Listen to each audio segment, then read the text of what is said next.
The first step you need to do is ink up your embossing folder. So I've used pink ink for the bottom half, and then for the top half I'm going to be using the black ink so it has a nice ombre effect. So make sure you cover all of the inside with your ink pad and there's going to be no missing parts. Okay, and then I'm just going to add my card inside, and then I'm going to put through my Big Shot machine. As you can see, it leaves a really nice intricate design from the embossing folder. With this step, I'm going to show you how to make your own stamp. So the material I'll be using is foam pads, and you'll need 3 cups of these in total. So the layers of foam I'm just going to place on top of my Bigz, and then I'm going to put through the Big Shot machine. Once I've cut these out, I'm just going to spray mount my first piece onto a piece of mount board. And then I'm going to spray mount the second piece onto my first piece, and so on.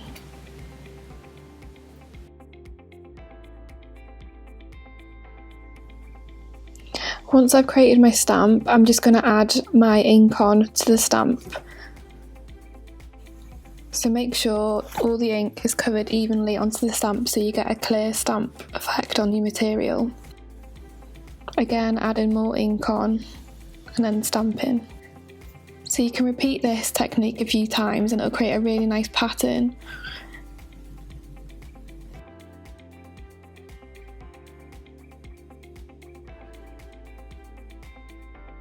So this technique is really nice because you can create patterns for a journal cover, a cushion cover, any kind of print that you'd like.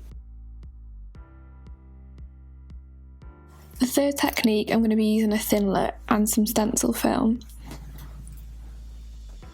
So placing my stencil film on the Big Shot machine, and then my Thinlit I'm going to put through the machine, making sure I go back on myself so it's cut through.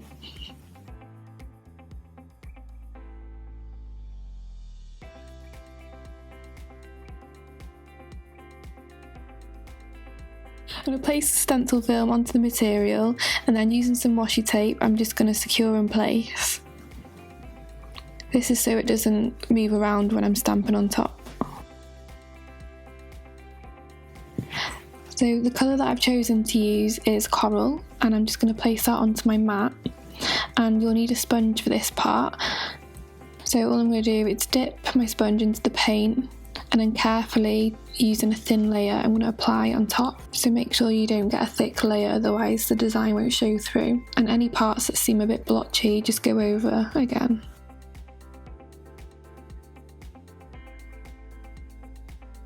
Now that I've done that, I'm just going to carefully take off the washi tape, and then the stencil film should slowly lift up. And there you have it, your design.